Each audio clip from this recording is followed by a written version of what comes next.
Hey there, Todd from Softube. Today we're going to take a look at mixing an entire song using Softube's Passive-Active Pack and the FET Compressor. Let's jump right on in. In our overheads, there are a few problems I would like to address. We're going to use the active equalizer to surgically remove some frequencies we don't want while boosting the frequencies we do want in a very clean manner. Let's start by using a low cut to reduce some of the kick drum bleed.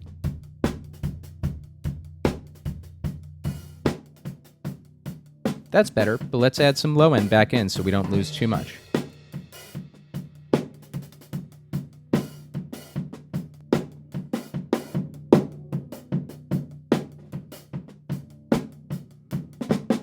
Now on the mids, I'm going to boost first to see what frequencies I don't want, and then I'm going to cut those frequencies back.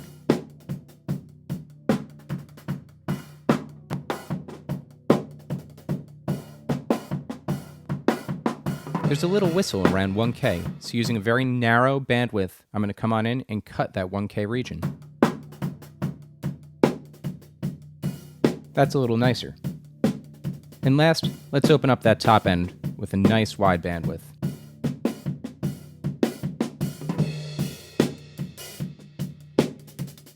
Here are the overheads on their own.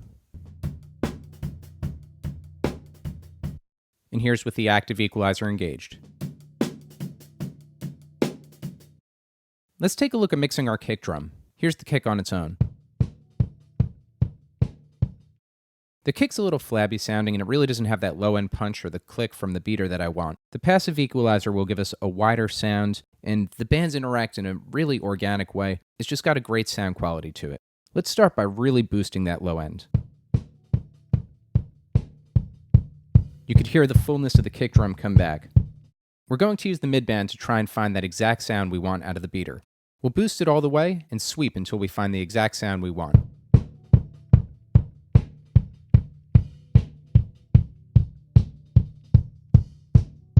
I was liking the sound quality at 4K. I'm going to click directly on the number to change it there. And now that we've added that presence back in, let's just reduce some of the high end. Here's our kick before, and now with the passive equalizer engaged. The focusing equalizer is unique in that it allows you to switch between the passive and the active equalizers. Let's take a look at how this helps our snare track. Here's the snare on its own.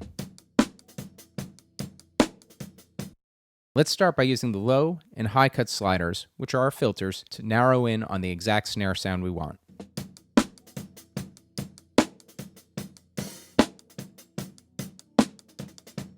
Already we hear the snare tighten up. At this point, we're going to switch down to the active equalizer because I want to be a little more surgical with the snare. We're going to start with a little low end boost.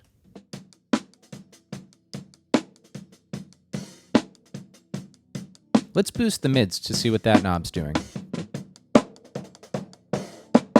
That's the opposite of what I want, so let's pull that back.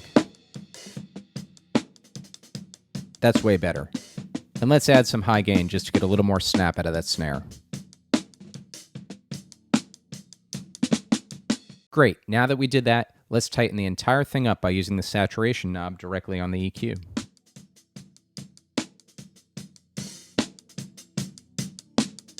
What a difference.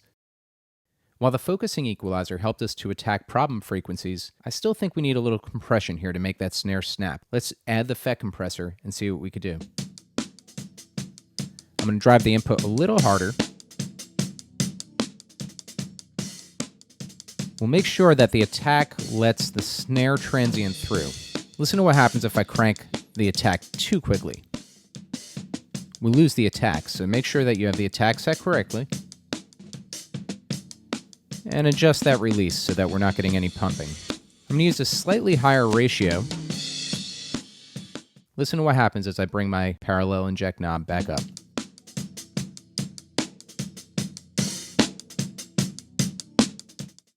Here is our snare sound on its own. And now here's the snare sound with the focusing equalizer and the FET compressor engaged. Now that I have my individual drums sounding good, let's put a FET compressor on the drum bus just to tighten up the entire group. We're going to start by using the low cut in the detector circuit. This is going to make sure that the kick drum doesn't trigger the compressor too hard. We're also going to take our ratio and crank it all the way up to all buttons in. While we're at it, we're going to bring our attack a little faster, our release a little faster. We'll drive the input harder. And once again, we'll use our parallel inject knob to bring some of that dry signal back in.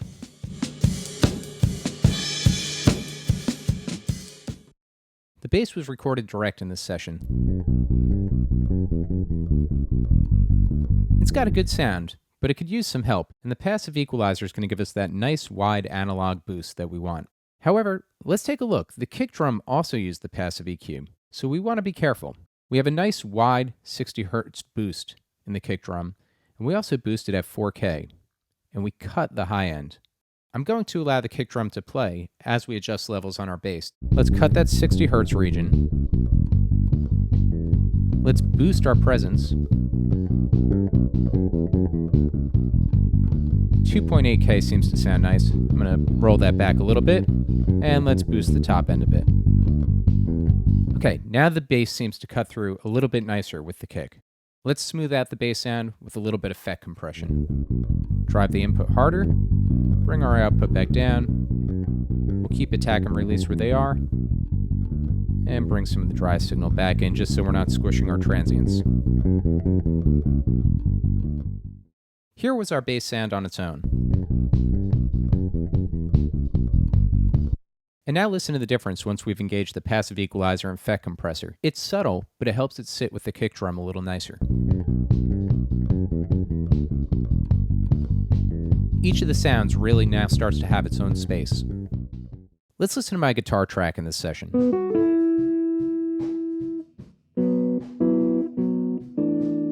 That's not a bad sound, but the guitar is supposed to be the lead sound on this track, so let's do a little bit of sculpting here. We're going to start with the focusing equalizer. I'm going to keep the equalizer type on a passive circuit. This is going to have a nice interplay between the way the bands interact with each other. Let's start with the low cut slider and see how far we could bring it up while still retaining the nice low end of the guitar.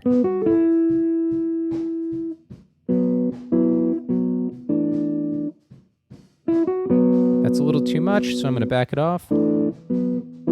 Good. With the guitar, I want to start with a little bit of saturation. I'm going to flip the saturation type to keep high. It's going to give me a little more clarity in the top end. Let's bring the saturation knob up.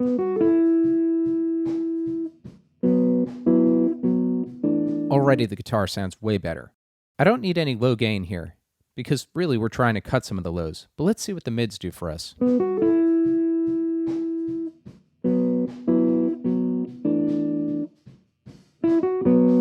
Okay, that brings a lot more clarity out. And let's bring the high gain up a tiny bit.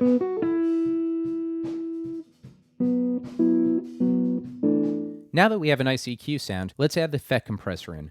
I'm going to set my ratio at 4:1, and we're going to start to drive this FET compressor a little harder to get that guitar to cut through. Let's use a fast attack. A little slower release. And let's drive that input. And once again, let's use our parallel inject to bring some of the dry signal back in.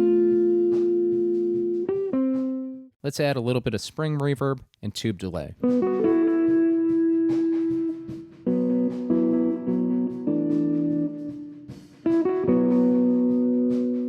I've gone ahead and mixed my entire song using the passive-active pack and the FET compressor, but before we're done, let's add the FET compressor on the stereo out.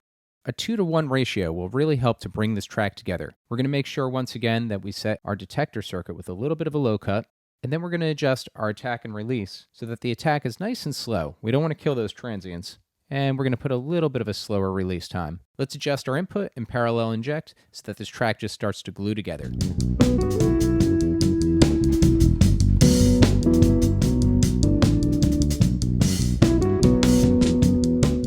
Take a listen to the stereo bus without the FET compressor.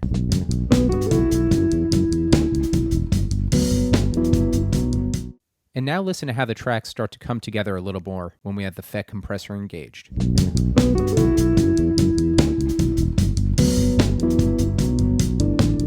It just sounds like the tracks belong together. Let's remind ourselves where we started with this song. Here was the track on its own with no processing.